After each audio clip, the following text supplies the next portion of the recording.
Well, good morning, everybody. After the successful launch of the first global pandemic webinar, due to the overwhelming request by all of our audience, we've decided to do weekly webinars that are more focused and to the point per specific subject matters. And this is going to be happening every Tuesday and Friday at 11 a.m. Today's topic is about data rights and privacy. And I have with me Richie Atuaro, Mark Thiele, and Joseph Yuan. So we want to go ahead and get started with our discussion. And first of all, how are you guys this morning? Doing good, thank you. All right. Yeah, Joseph, it's evening for you, right? Yes. The fake background looks like morning. All right. So I want to go ahead and start with Richie on this. Richie, first of all, please describe what is data. Where does it get stored? Where is it? I mean, every one of us, as individuals, as companies, as governments, we generate data with our every breath. Where does this data go? And who has right on what? Do people have rights? Do governments have rights? Do companies have rights?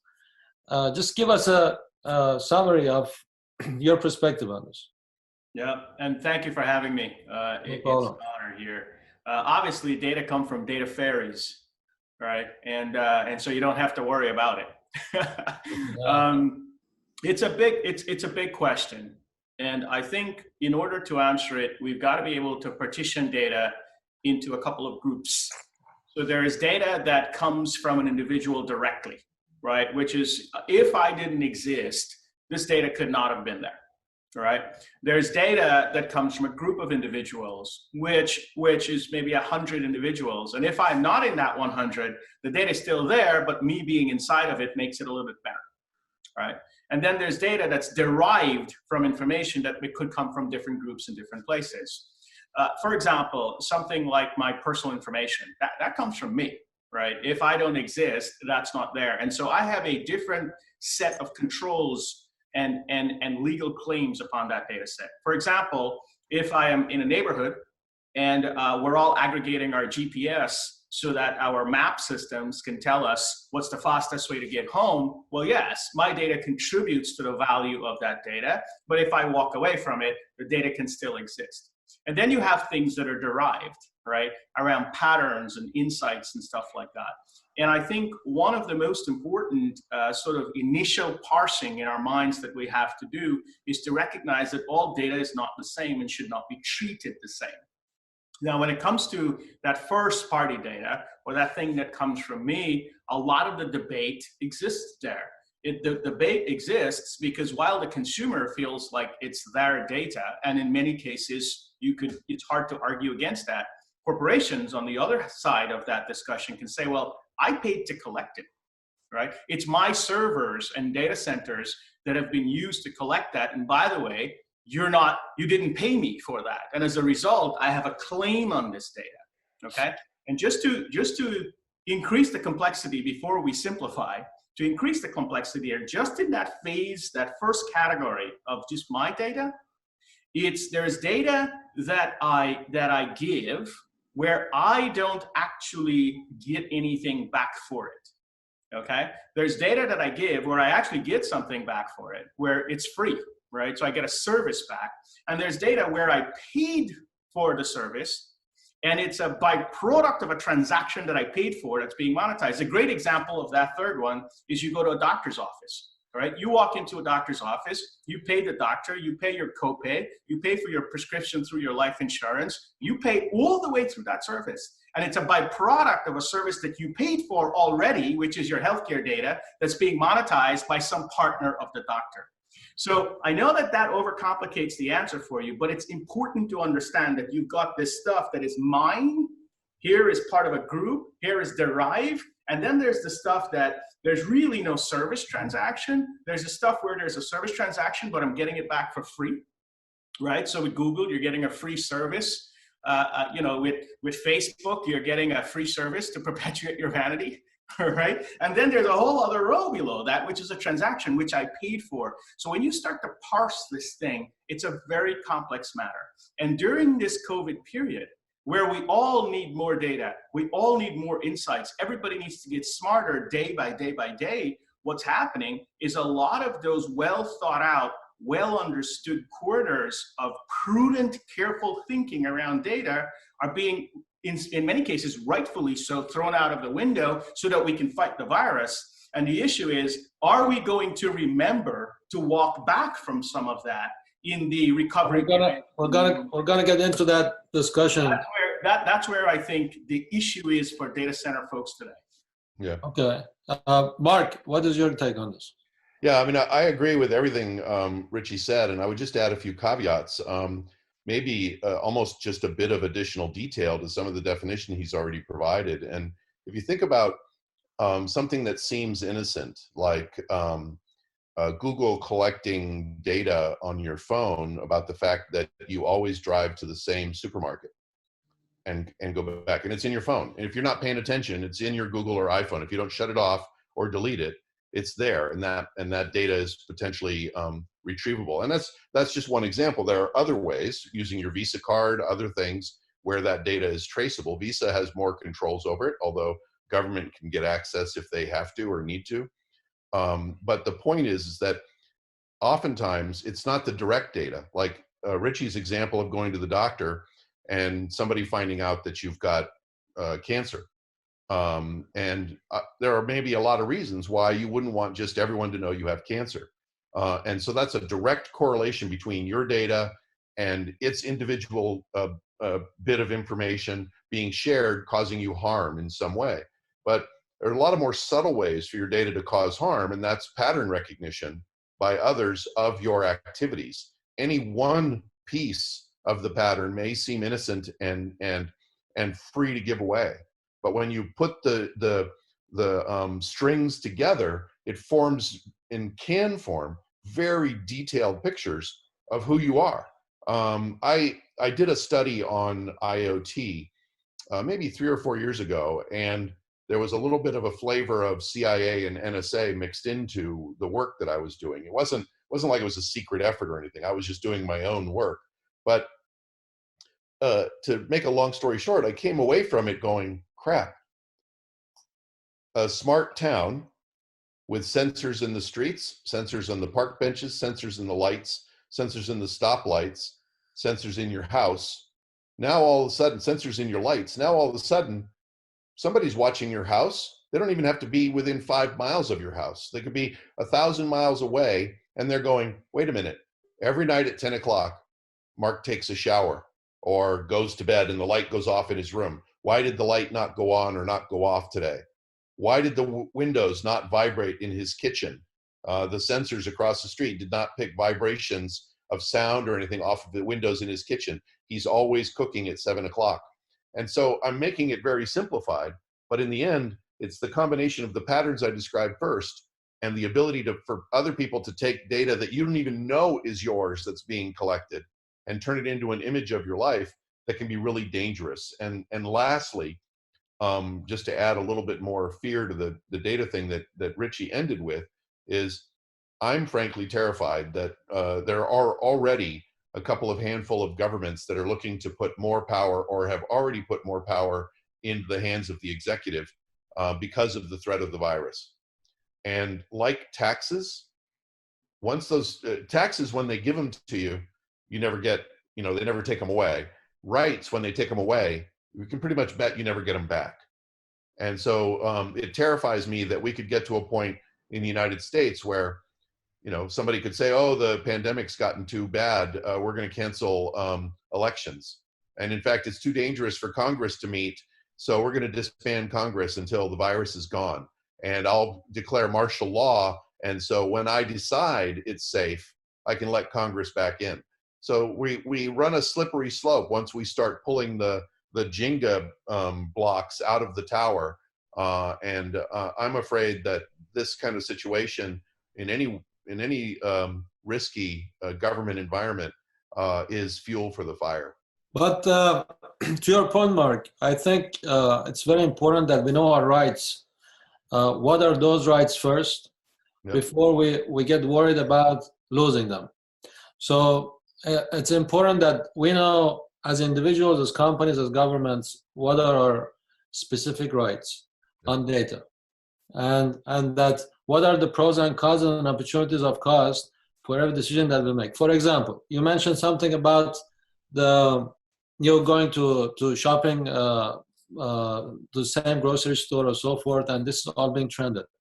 So if I'm the government and I try to keep my people safe, and one of the best ways I could use technology to my advantage is to use some sort of trending analysis to say that, okay, Mark is going every morning 7:30 a.m.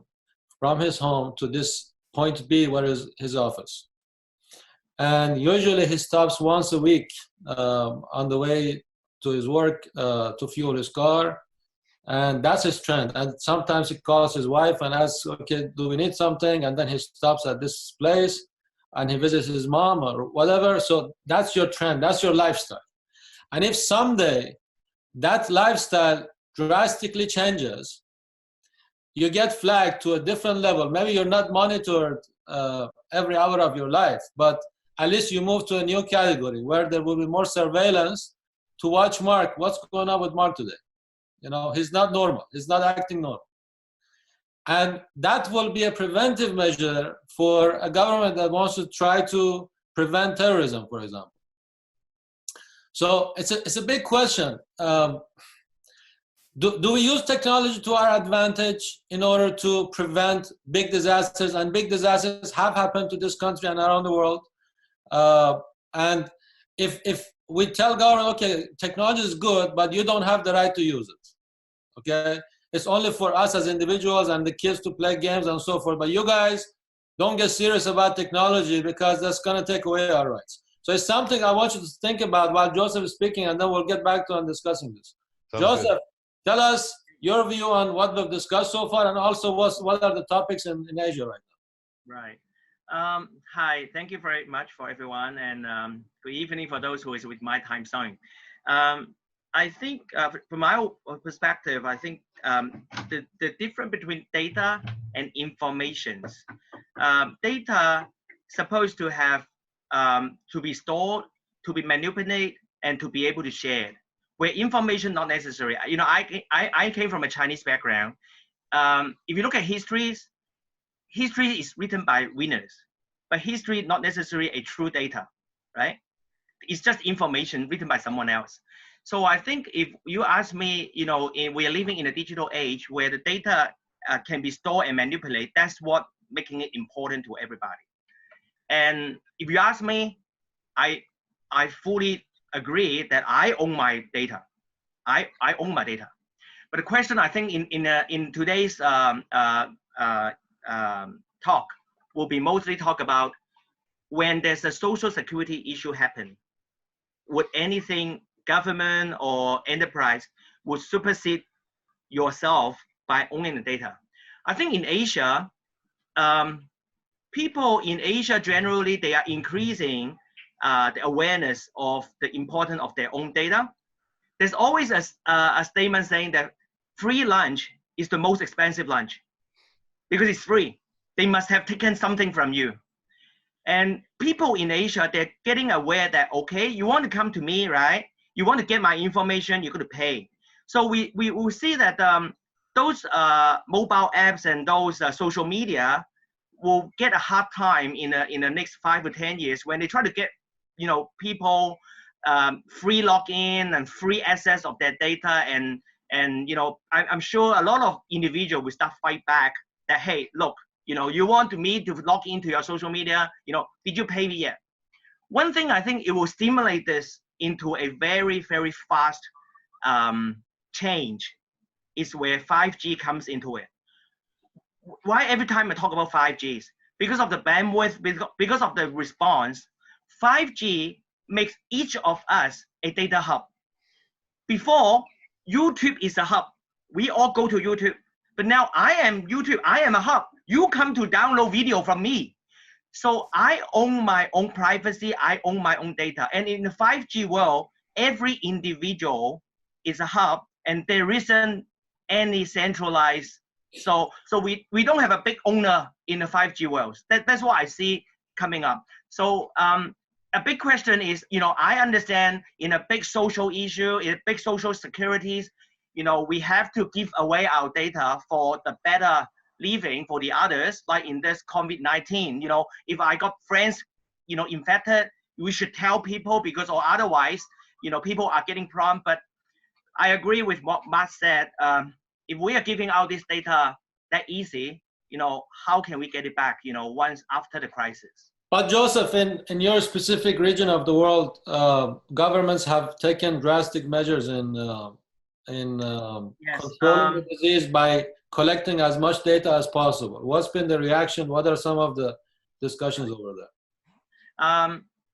A lot of people saying, if you look at the development of the COVID-19 infections, many Asian countries are quickly control the number, whereas the Western world is, far gone from, under control.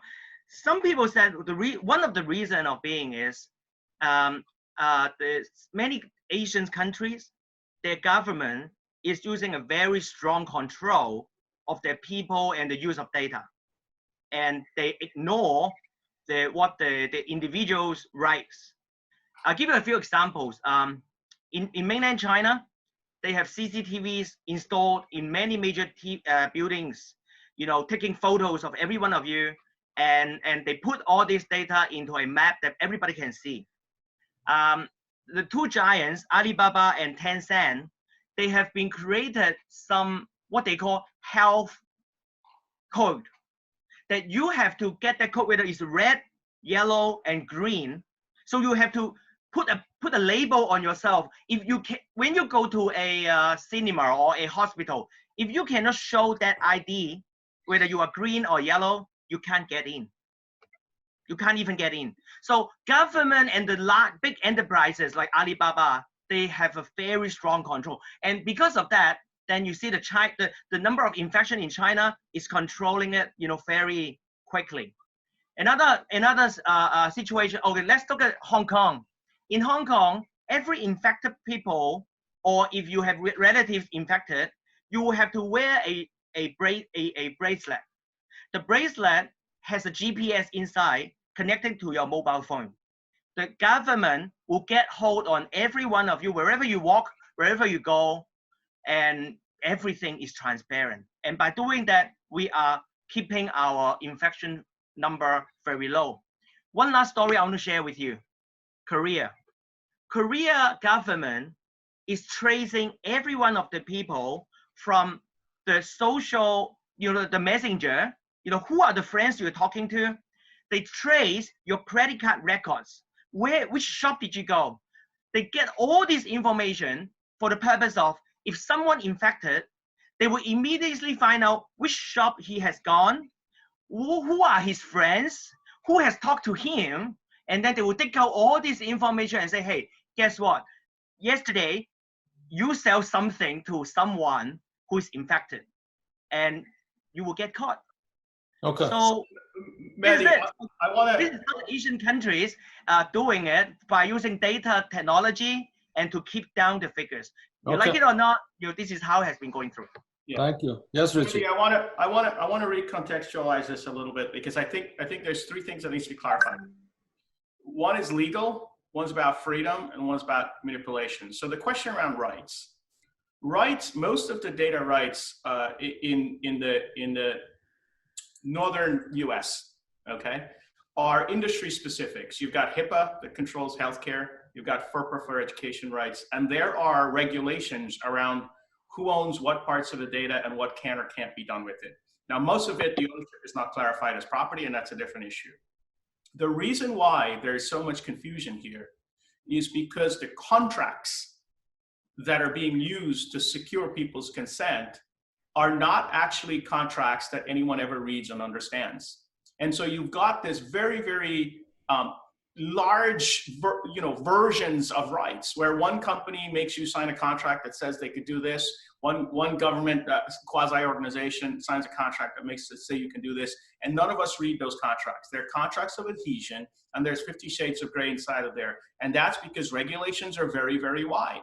And if corporations are writing those regulations in order to do their business, I bet you they're taking the most business-friendly interpretation of the spirit of the regulation and putting it into the terms and conditions. So your question around who owns data and what are our rights, it's in the regulation, but it's very, very wide. One lawyer could look at it and see a giraffe, the other lawyer could look at it and see a Tesla. And so the answer is simply, no one knows, it's hidden in the contracts. And that's why consent is so important. Because a lot of what we're talking about during COVID is implied consent, which is I'm not even going to ask you, okay? The gold standard today is informed consent, which is I'm going to ask you if you understand how good or bad this is, but you still only have one choice, which is take it or leave it. The future is intentional consent, which you have multiple choices and you can negotiate in real time. So it's really hard to clarify rights. And for data center and tech folks, there's another issue, which is the burden is upon us to try to control the privacy access layer of data, and databases weren't designed to have rights associated to the columns and rows. So that's one issue. The second issue is around freedom. What we're talking about here in COVID is about freedom, right? Now, it may not be as much analog freedom as it is digital freedom. And I asked the question, and I know that this is a very crass question. And by the way, I have friends and relatives who are infected with COVID-19. But I ask you, when countries go to war to defend freedom, okay, are the lives worth it? And so we have the same question in front of us today, which is when we go to war against this virus, are there lives that are worth being lost to defend freedom? Again, I understand this is a very crass question. And it's not something that should be easily answered, but we're arguing that we need to save more lives and flatten the curve while putting freedom at risk. And over the history, we've fought for freedom while losing lives. So that needs to be prosecuted. And my last point, and I'll come off my slight soapbox here, is we have to really, really parse what Mark was talking about. What Mark was talking about, and I know where he was going, is there's mass personalization at scale, okay? And then there's a fine line between mass personalization at scale and micro manipulation at scale. And that is where the issue has to be parsed, which is not just that you got the data, not just that data is non-rivalrous, not just that it's data is information, but what are the things that you can do with it where either it benefits me alone, or it benefits me and the institution, or it benefits me, hurts the institution, or benefits the institution or hurt me, or only benefits the institution and hurt me. When you parse it in those 5 categories, then you have clarity. But the issue with that is we don't even think about that clarity because there's a beautiful I accept button in front of all of us and we just keep clicking it all day long. That's the heart of the issue. Well, before I go to Mark, I wanted to depict a situation. We all talk about IoT, for example, and AI. One of the implications of the new age is that with the smart cars, for example, I was thinking the other day, if your car is completely electric and if everything is managed via software, should the government have the right to manage your car? And by that, I have a specific example. Let's say there is a chase going on between the police and some thief, or some incident happens, some very dangerous person on the road. Should the police have the right to bypass the administrative rights of you as a driver and then just tell your car to lock you down, drive to the shoulder, and hold you there until the police gets there? Now, it might sound scary to the general public. Oh my God, I don't have the full control of my own vehicle. But I mean, this is where technology is taking everybody. Imagine the accidents that happen when police is chasing somebody, and a lot of times they don't even catch them. And imagine if police had the control over the vehicle, so that in a legal framework, so that in case of danger to the rest of the public or drivers or traffic on the highway, they could prevent a disaster from happening. The other side of the story is Where is my control? Where is my rights? Where is my privacy? Who knows if they are controlling me right now or not? Is this worth it?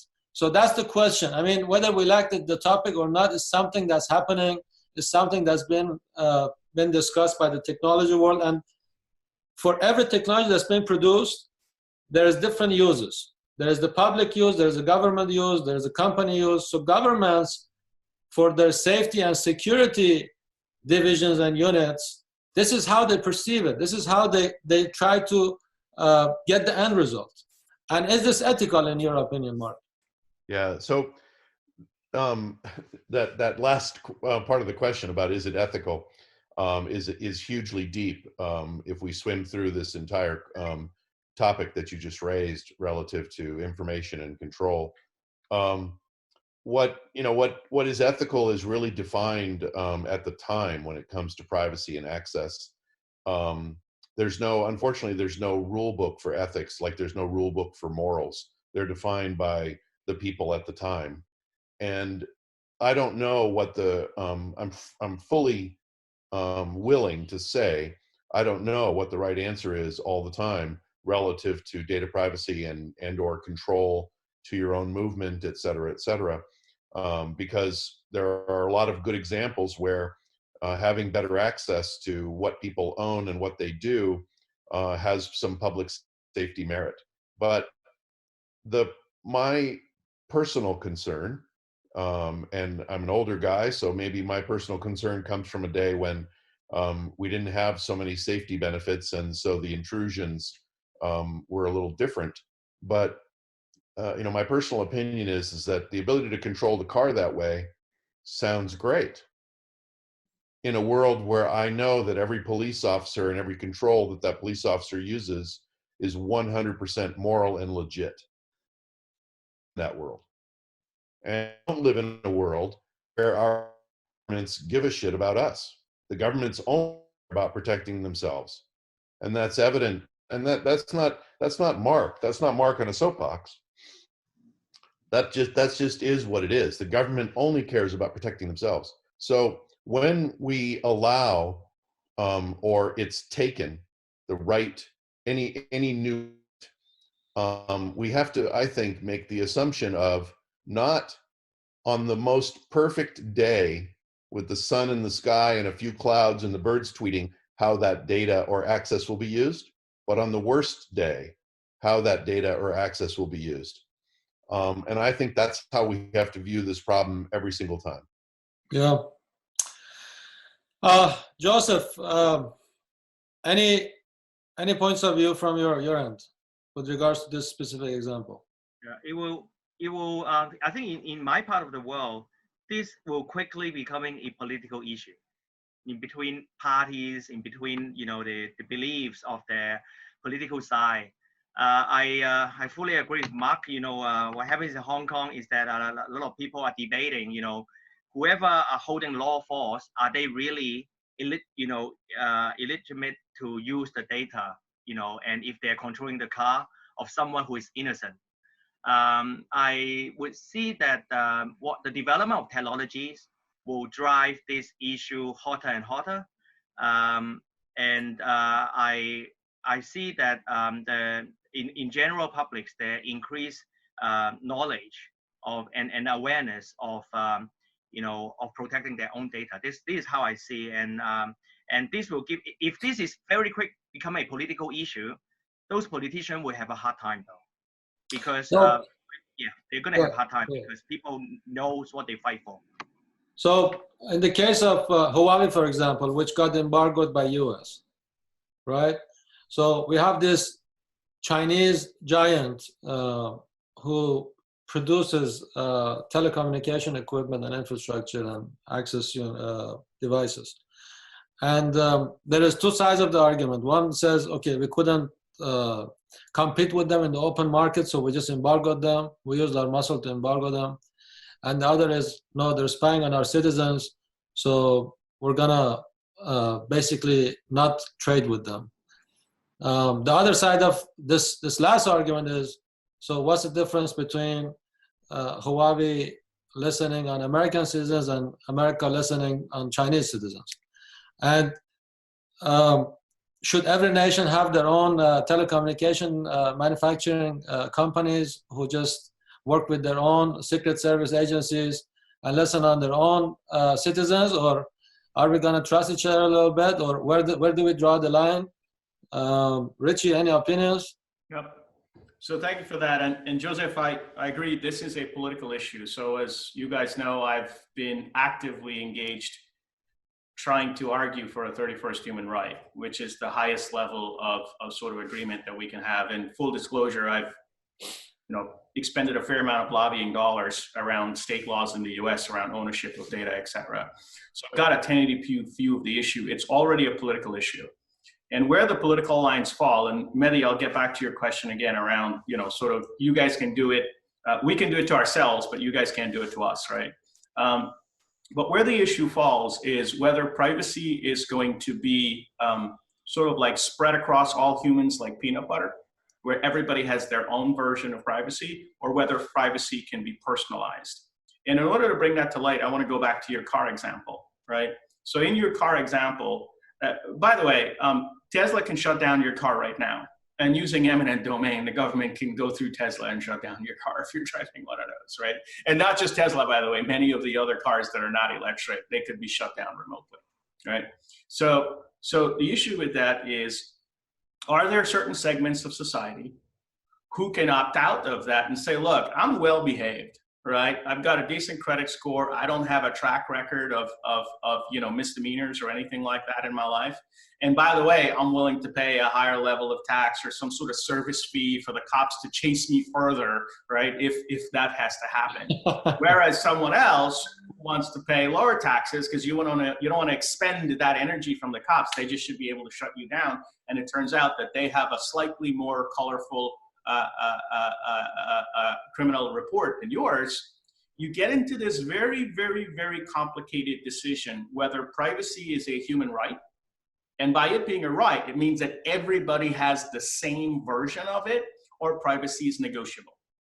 And my point of view is that privacy will evolve, and that we will move to a place, inevitably, where privacy will be personalized across individuals and across countries. The more we try to fight it, the more time we waste not thinking about the important aspects, which is how do we design a just version of privacy that's not like peanut butter, but could be personalized for everybody. At the end of the day, we are going to give up our data. We are going to give up more of our data. It is the natural instinct of mankind to get into the arms race of an asset like data and move us forward. The question is, are we going to give it up and be raped on the back end, or are we going to have some sort of civil, humane contract around how we do that? And that issue is at the crux of what we're talking about, and it has technological implications. So that's that. Going back to the— 1 second before you go further, Richie. Based on what you've said so far, for an average citizen to understand what you're saying about their own data rights, they need a PhD to understand it, honestly. I mean, one benefit of the government, I guess, is that they got the muscle, they got the resources to wrap this around their own head and understand how they can use your data. But an average citizen who's busy to working, 10, 12 hours a day and struggling to make the, to the end of the month and so forth, and most of them not into the data right and privacy discussion in depth, how could we simplify this for people to understand their own rights without really needing to compete with the government in terms of the intellectual muscle? It's very important to simplify this. Yeah. So I've got a simple answer for you. Full disclosure plug at humanity.co. We take those complicated contracts, we simplify them, add a beautiful UI UX on top of them, and you as a consumer, you choose gold level privacy, silver level privacy, or platinum level privacy. Okay, but and that's our current solution of how we go forward. But why would a citizen, an average citizen, come to you? This is a question. Why would an average citizen come to you to select different levels of privacy? I'm thinking either they have something to hide, or they're extremely afraid of government, or they're just paranoid with the privacy issue. But I cannot imagine 99% of the population going after different privacy classifications and reading on it, because unfortunately, human beings, we're very financially attached. So we all file our taxes because, you know, there's a deadline and there's penalties to be paid and so forth. But data privacy, I don't know. Maybe if I get intruded, I'll go after it and I'll see, okay, how I have been misused. So the consumers don't come directly to us. We work with organizations that are removing that I accept experience and giving people choice, because there's a reason for it and there's all that stuff there. I love the fact that you bring up taxes, because that's where I was going. So the government, you know, taxes us.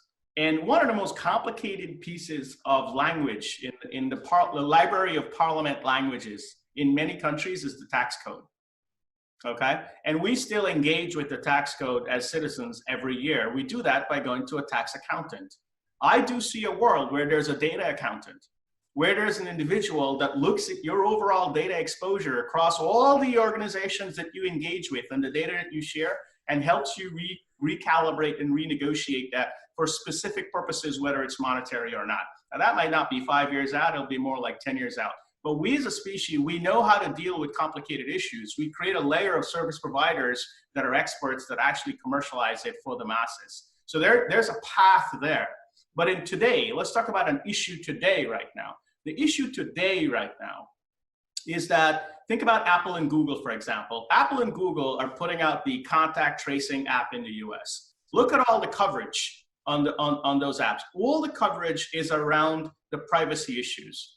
And what the consumers know for sure is they want a better version of what they had in the pre-COVID time. Because in the pre-COVID time, nobody read it anywhere. All they know, there was an I accept button there. Now in COVID, there's gonna be an I accept button there. But the reason why all these articles are being written, all this news coverage, all these comments around this stuff, is we want the language underneath changed. We know that the language was bad and we want the language changed. So we have to be able to come to a realization as a species, and if we don't get there, this is how we lose our freedom. We have to realize that every time you click I accept, it is a legal binding contract, okay? Just like when you sign your mortgage agreement and you buy your house, or you sign your lease agreement to buy your car, you feel pretty compelled to satisfy the terms of those agreements. When you click that I accept button, the legal implications are exactly the same. And as soon as consumers understand that, the I accept button will become a moment of distrust, and corporations that put an I accept button in front of consumers are going to be disadvantaged. But isn't government supposed to be protecting our rights, and isn't that their job? I'm going to let Mark answer that question. Mark, tell me. I'm sorry, and you know, current administration aside, I wouldn't trust any administration. I mean, I was a big fan of Obama for a lot of reasons, but the fact is that Obama took away just as many privacies as Bush did before him. He promised to be more transparent. He was probably less transparent than Bush was on security and NSA related issues, things like that. So the government, unfortunately, has shown a progressive linear improvement history of finding more and more ways to get into our lives. And if you look at the struggles that the government has had with Apple as an example, they're not the ones telling Apple, you need to make your phone more secure so people can't break into it. They're telling Apple, you need to give us a back door. Yeah. So they have almost no incentive. So are we saying that the corporates are protecting us more than the government? At this point, some of them are, but only because the average corporation understands the potential risk of completely ruining the trust between the customer and them. Not all companies are Facebook, where they can suffer the kind of embarrassment of disasters relative to privacy and intrusion. It's not about human rights, it's about the stock prices. That's right. Because, I mean, every for-profit entity has to look out for their shareholders' benefits. Yep. And as Joseph said, there is no free lunch. So whatever corporates do is to the benefit of their shareholders and to create that trust between them and their customers. So if they do something that's in line with humanity, it's because humans are their customers and they want more human involvement with their Yeah, I mean, Mehdi, growth. sorry to interrupt you really quick, but I mean, just think about it from perspective, right? So think about Google Talk or Amazon, Alexa, maybe it's Apple Talk. I don't remember what Google's is called, but the fact is, okay, I shouldn't say the fact. I don't know it's the fact. My belief is that for somebody like an Amazon or a Google or even Apple to some degree, the difference between their relationship with us and the government's relationship with us is the government sees no boundary, no outer limit for where they would care to point or poke at a human if it benefited them. With Amazon, where you're giving away your rights, where they know what you do in the bedroom, where they know how many times you use the bathroom, where they know whether you like 2-ply or 1-ply, whether they record what's in your house, and the activity of your air conditioning, et cetera, they're not doing it because someday they want to break into your house and know when you're sleeping. They just want to do it because if the more they know, the more they can sell you. Yes. And the many consumers are more okay with that. I'm not okay with that any more than I am with saying, well, I'm innocent. Why wouldn't I let the cops break into my house and search it? But that right is identical to giving away rights to your travel habits, your friend habits, or whatever. It's no different than saying that, well, I don't have anything to hide, so the government can break into my house. Well, if I've got a 3-year-old little girl in my house, I don't want the SWAT team breaking down the front door just because they can and charging through the house and terrifying and giving my little girl PTSD for the rest of her life. That's my privilege, is to block that amount of privacy, in my opinion, regardless of whether I'm guilty or not, until proven otherwise. Yeah, Joseph, we know that China has been criticized about data privacy rights of their citizens, and also globally about the case I mentioned about Huawei and so forth. What's the word on the street in Hong Kong? Without getting yourself in trouble. Are you sure I'm safe to speak here? I think one thing I agree with Richie is that, I'm living in a part of the world in Asia where you have the spectrum from very rich people, educated people, to very native, Aborigines. Asia is having that kind of dynamic.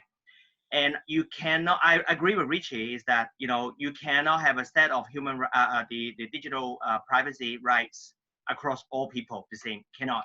Because, privacy to some people will be more important, compared to the others. And I also agree with what Mehdi just said, is that when you tie with consumer is very financial sensitive. When you start having a scoreboard, what Richie just said is there's going to be a scoreboard for you to pick, which level of privacy you want to score yourself. But then that will lead into another danger, that there are people who may feel that their privacy is not that important. They will trade their privacy. So then you will start getting a market where people are trading their privacy. I don't think that important. I'm willing to sell. Now, back to the question, what Mehdi just talked about. I try to speak as careful as I can. Yes, a lot of people are concerned about the Chinese government taking a lot of control of a lot of data. But to be honest, I speak to many mainland Chinese people. They feel quite happy about it. They are so much willing to let the government comes in and take it. These days, I don't know, in America, right now in China, if you want to buy a train ticket to get on the train, you need to have the actual ID printed, your ID number, in order for you to buy a train ticket. Now, a lot of people will ask, then are you disclosing your ID just by buying a train ticket? But I asked many mainland Chinese people, they said that's okay. They don't mind, because they believe that once they're giving it out, the government will give them protections. So because they see the government not confronting them, rather supporting them. That's their view of their own government. That's what you're saying? Yes, yes. Many people in mainland that appreciate the way how government controlling the data. But then, of course, those people who are enjoying freedom, like us in Hong Kong, or maybe some more like westernized, educated people, they will feel like, no, you know, I rather want to take my own control. You know, as you have just said, as Mark just said, I don't know when government doing thing is to protecting us or to protecting themselves. So and that's why I'm saying you cannot have across the board the same data privacy level to suit for everybody. Because I mean, look, I mean, the kind of freedom that we fight for in Hong Kong, you go and try to ask someone in mainland China, they don't want it. They don't want it. So if you try to apply to everybody, not everybody like it. And that is Mehdi, to go back to your question around governments and countries and sovereignty and nationalism versus global solidarity, right? Privacy is becoming something that can no longer be spread like peanut butter. Okay, it's going to be a part of freedom. So every country will have different versions of it, and digital and technology crosses over those lines. But data cannot be bound in borders. This is exactly so argument all the time. Where the whole globe is involved in this. This is why we're having this discussion, and there are no clear answers, but the discussion is the start button. Right there, before you continue, if I'm an American citizen and I perceive my rights on data in a certain way, and I'm sitting in a plane going to China or I'm going to Europe, do my rights travel with me, or do I have to drop my rights in US and travel? Well, in the analog world, you drop your rights when you land. Okay, and so in the digital world, it's very likely that you will have to drop your rights when you land as well, and you will see the version of a digital embassy, which I've seen in a few countries already starting to start up. Which is, hey, if I'm in this land and they're violating too much of what I agree as a citizen from my mainland, is there the function of an embassy, right? The real function of an embassy. Well, let's backtrack for a second. What Joseph was talking about is the fundamental issue. And the fundamental issue is personalized privacy a civil right issue or not? Is it okay for some people to trade their privacy for some benefits? And I would argue absolutely yes, and here is why. Because we do that today. We do that today. People trade their privacy on Facebook and Instagram and Snapchat today for a different form of currency. Not cash, not privacy, but vanity and hedonism. We do that today. I don't have curtains in my house because I love light. But every time I look over my neighbor's house, all the curtains are closed. There's choices in privacy. There's trade-offs that happen today. Suddenly, because it's data, everyone feels like we have to... In that case, put yourself in the shoes of the government. How are they supposed to treat, how are they supposed to treat citizens when everybody has a different feeling about privacy? Well, we do that today. We do that today. We treat citizens today when everybody has different feelings about police. Everybody has different feelings about speeding tickets. Everybody gets the ticket. That's going to be the issue. So the government will have to figure out what is minimal viable surveillance. Yeah, now you're saying government has to figure out. If we're trying to... Hang on, Mehdi. I'm saying two things. I'm saying you have to treat privacy as a personalized issue. You have to. If you don't, then you get into the issues that Joseph and I were talking about. Now, when you have personalization of rights, the government has to figure out what's minimal viable intervention. Okay. So in speeding tickets, that's minimal viable intervention. And those things are coming in the future. And you're seeing early versions of it today. Why the data center conversation and why I participate in the data center is because the implications of personalized privacy sits in the data center. And let's get geeky for a second because most of our audience are tech people. Databases were never designed to have rights associated to columns at the to data at the column and row level. When you set up a database schema, SQL servers, MongoDB, whatever you want to use, the schema never actually collects the rights for the data. That was a bug in the internet, right? We had to go back to Tim Berners-Lee and beat him for it. okay? That was a bug in the internet.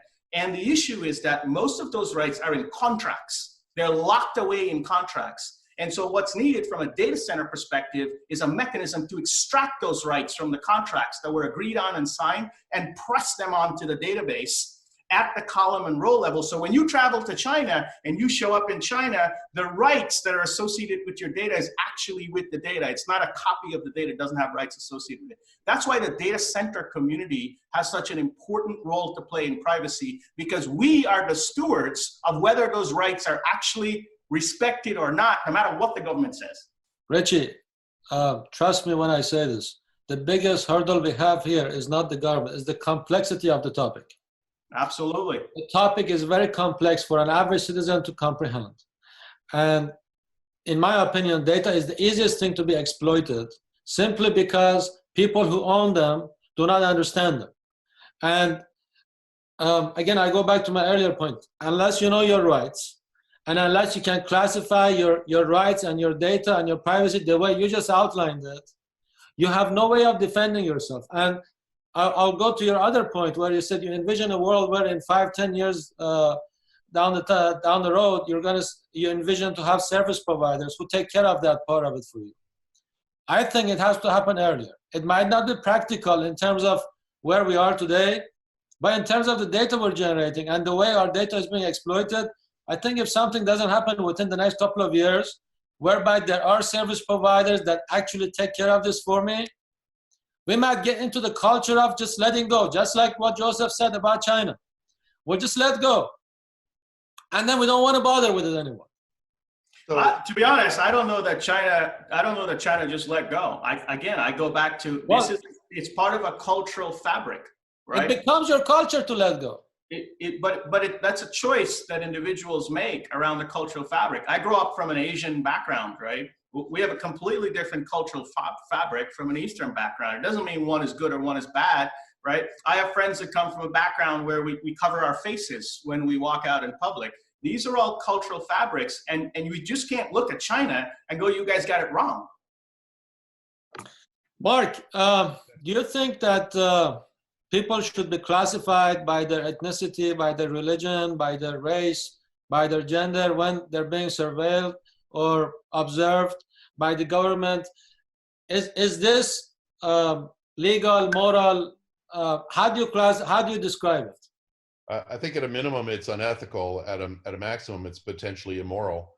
I don't think anyone should ever be classified by ethnicity or background, with the exception of it being part of, like Richie and Joseph talked about, potentially being part of some fabric that they've bought into relative to rights access that apply to their culture or their ethnicity. Mark, let me make the question a little bit more complicated before you continue to answer. Let's say data proves that kids below 25 years of age, they're more prone to accidents. Yep. Okay? So as insurance companies already do, and police and everybody, we take that data and we try to be more careful about anyone below 25 years or 27 years of age or so forth. The insurance price is higher, police are more likely to catch you, and so forth. Okay? Yep. Is it the right thing to do or not? Yeah, it's tough to say. I don't know what the perfect answer is, but except that I would say that generically speaking, when a company like Allstate or State Farm change your insurance rates because you're below 25 or because you bought a motorcycle, that information is purely based on direct experience with you, sort of public exposure to your age and statistics. And so it's a financial decision, right? As opposed to a decision of, 18-year-olds are more likely to be breaking into shops than 25-year-olds. So we're going to monitor 18-year-olds more, right? Those are two very, very different kind of problem sets. And the other part of the equation relative to watching people by age is that from if you think about the rate of incarceration, the type of incarceration that happens in North America, For the average TV viewer that's not paying attention, it looks like black youth commit most of the crime because they're most of the prisoners. The reality is that if you look at actual studies for who does drugs, who does more drugs, what parts of the population do more drugs or commit crimes, it's relatively equal across every ethnic background. Within percentage points, not double-digit percentage points, within percentage points, with the exception of one, and that's recent immigrants have the lowest crime rate and are picked on the most. So when you think about, Richie is obviously the star of this particular podcast, and I've learned so much from him. But when you think about the complexity and the combination of variables and overlaps that occur relative to where your privacy can be abused based on a combination of market assumptions or convenience or temporary market value, etc. It is a terrible and risky environment. And I want to go back to a little bit earlier in the definitions that Richie was giving, and say that, and in fact, your question to him, Mehdi, is that it seems to me almost like people would need a visualization, right? You could sit down with me all day long and say, well, this particular right, gives away this. And I'm going to say, okay, it gives away this, but by itself, what does that right actually mean? What's the importance of that? And that's why we click accept, because we think of it as a one-off. But we just want to go forward with it. That's right. And we don't even read it. The value of that accept, in real terms, that one accept, that value is worth pennies. It's not worth you even spending another 5 minutes reading the rest of the contract. Right. But in aggregate, the image of what you give away is something that is a much bigger story. And so understanding how an individual can make that image fungible to a point where they're comfortable is, I think, what Richie is probably heading towards or trying to head towards. And I think kind of where we have to get to, because if I can't see a picture of it in a whole as an average citizen, I'm going to think of it as little tiny cuts. And I'm not going to realize that the cuts don't heal. They add up until I eventually die from them. To your point about picture, I want to take that literally. And we did that with cigarettes. There was a lot of fine fonts and text about what this is going to do to your lungs. But then it became the law that you should put the picture of a damaged lung on the cigarette, and that really reduced the consumption of cigarettes, simply because people could imagine it, could visualize it, could see themselves in that picture. And this is what I keep saying about the complexity of the issue. Most people are visual. It's very important to simplify things. It's very important to,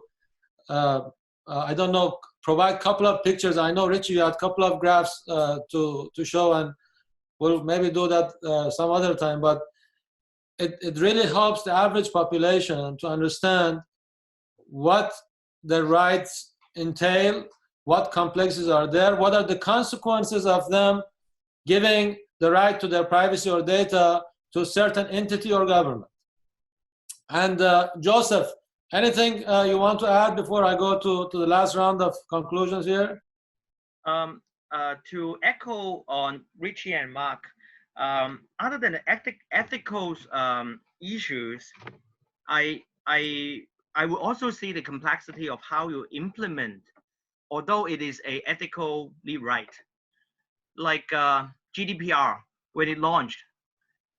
Yes, a lot of multinational companies pay attention to it, but if you don't have a company registered internationally, like if you're simply a Singaporean company, Malaysian companies, yes, you do not follow the GDPR, but then who's going to punish you? Just now you were talking, maybe you were talking about if you fly an airplane land in China, who's going to catch you? Now you're right. I mean, if you have no accounts in China, if you have no company registered in China, although you do you breach some of the legal rights, right? But there's no way that any law enforcement can catch you because you don't have an entity here. So I guess I mean, it is already very complicated if it is in one country. But when you expand that issue into international, globally, where you are going across different jurisdictions, you know, it's getting even harder for, and we all agree, the digital identity can fly everywhere in the world just by one button. You know, you can be in Japan, you can be in the Middle East, and I just want to propose one problem here is, you know, it's not going to be easy to implement. You know, how you're actually going to control this across different jurisdictions.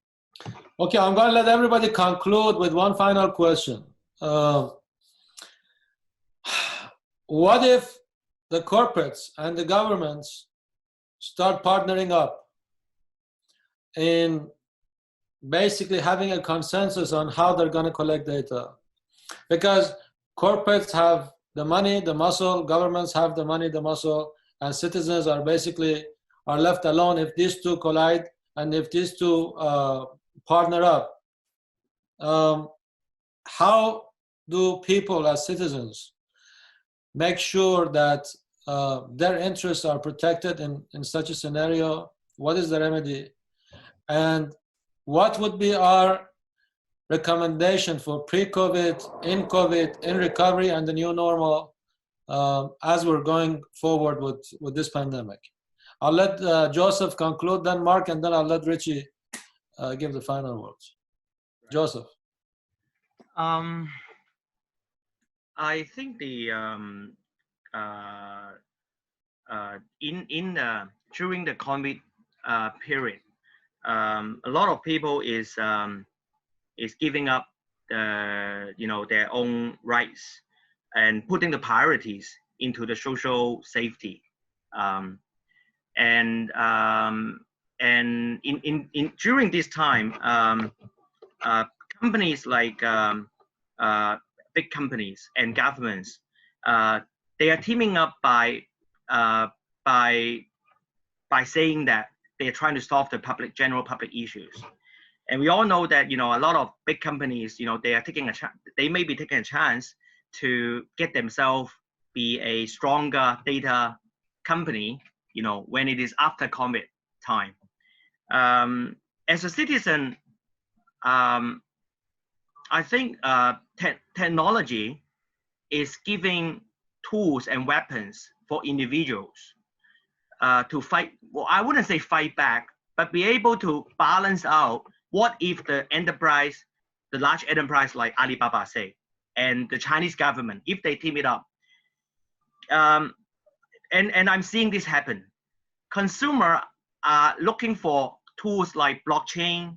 They are looking for tools that decentralize the kind of relationship. And what I put it in a marketing way is that there's no market. If the government and the enterprise tie it up and they control everything, at the end of the day, it's the marketing matters. If consumers have enough knowledge and tools and weapons, like they use cryptocurrency, they use blockchain and all that to identify their accounts, that leave no markets for those big giants and the government where they want to control people. And I see that the technologies that is coming up, like the AI technology, the cloud technologies, you know, the blockchains, is giving consumers, more power to fight against what if the government and the enterprise team it up. And I'm seeing this happen in China, to be honest with you. You know, a YouTuber in China sometimes can sell more than Alibaba. Why? Because I believe that YouTuber is not going to cheat me, but I don't believe Alibaba. So this is happening. And I think technology is helping. Thank you, Joseph.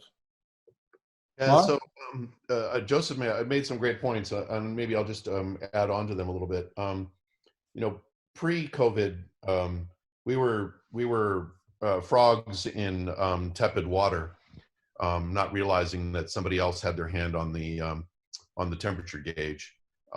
During COVID, the water is beginning to steam a little bit and getting uncomfortable.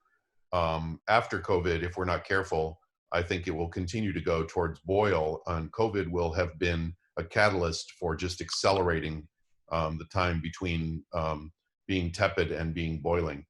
And so I think realistically, and I can't speak for how this will occur everywhere in the world, but speaking for the U.S. political system, the risk I see between companies like Apple and Google trying to create a tracking mechanism with Bluetooth in cooperation with the government, frankly, terrifies me.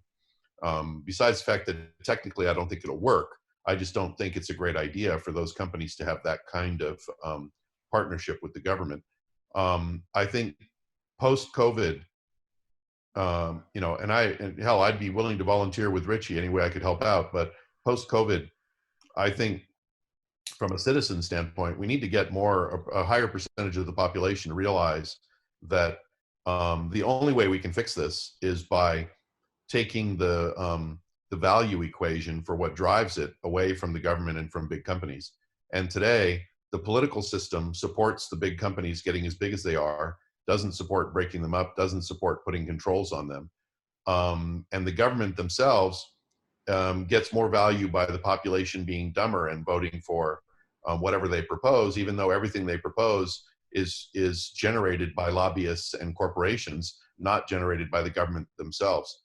So until we can make changes in that relationship, I fear that any product that a brilliant man like Eddie could create will go wasted. Thank you, Mark. Richie? I think it comes down to trust. I think it comes down to trust. I'm seeing a trend where consumers are increasingly being more distrustful of organizations that take data. It's happening every day. And I think that much like being online was a differentiator, or having experience or fancy engagement was a differentiator, I think trust will become a differentiator for companies, particularly coming out of the in-COVID period, when 7.5 billion people right now are thinking about values, not necessarily value. And I think commerce is going to change a little bit that way. I agree with Mark and Joseph that there's a little bit of careful, that we have to look at to kind of make sure that we roll back some of this stuff. Again, every time I fly and I go through the metal detector, it reminds me that once something is installed, it never comes out, right? But I think trust is what's going to actually drive the consumers. If the consumers don't get there, the only protection we have is to make it a political issue, right? And I want to go back to 1600s. Data comes from humans. So does creativity. And prior to 1623, if you had an idea, it wasn't yours. If you drew a piece of art, it wasn't yours. And now we have intellectual property laws where that's yours. Now, yes, it's variable across the globe. Prior to the 1800s, your productivity wasn't yours. And then we have the abolition of slavery, and now your productivity is yours. I believe that your activity, which is essentially your data, will actually become yours, and it will become a political issue. The minute we stop arguing about the current political issue, which valid or not, around global warming, and prior to that, you remember sweatshops was the big issue prior to that, data and data privacy will become a political issue. Look at Gavin Newsom in California. Look at his remarks around it. Look at Cuomo's remarks in New York before COVID-19 around privacy. 2 or 3 elections from now in the US, Joseph, I don't know about your geography in the world, but in the US, data privacy is going to be a voters issue. And that is the beauty of democracy. If citizens can wake up enough and make it an issue, that's when it gets clarified. We don't do that. We leave it to a free market construct, which we hope that consumers will vote with their feet, and only go to those companies that have a trusted data privacy practice. I think that's where it lands. Thank you, Richie. Thank you, everybody. Maybe, I guess, one fundamental remedy would be for us to improve those checks and balances, to ensure that the government is for us, not against us, to ensure that the government is elected by us, is promoted by us, and is fighting for us in every way possible. I find it very difficult to envision citizens trying to protect themselves from their own government, from their own elected government. So it all goes back to a more fundamental question of how do we run our nations and the world in general. How pro-people and pro-rights are our governments. And I think if we get back down to our roots and try to see if maybe our election processes could be more efficient and more effective, maybe our political parties could be more people and civil friendly than friendly to the interests of the lobbyists, maybe the world would be a different world, and maybe this discussion would have a different angle to it. At any rate, experts such as Joseph, Mark, Richie, and hundreds out there are the reason that these discussions are happening, and we're at the beginning of this huge journey of data and data explosion and digital economy expansion around the globe, and we are the pioneers of these sort of discussions. And I think these sort of talks should be happening more frequently by everybody so that we can come to more general consensus. Thank you everybody for watching. Our next episode is going to be on Friday, 11 a.m. on the issue of data center infrastructure versus operations and maintenance. Thanks to all our panelists for making the time to be here. Thanks to all the audience. We'll see you guys next time. Thank you. Thank you. Thank you. Thank you.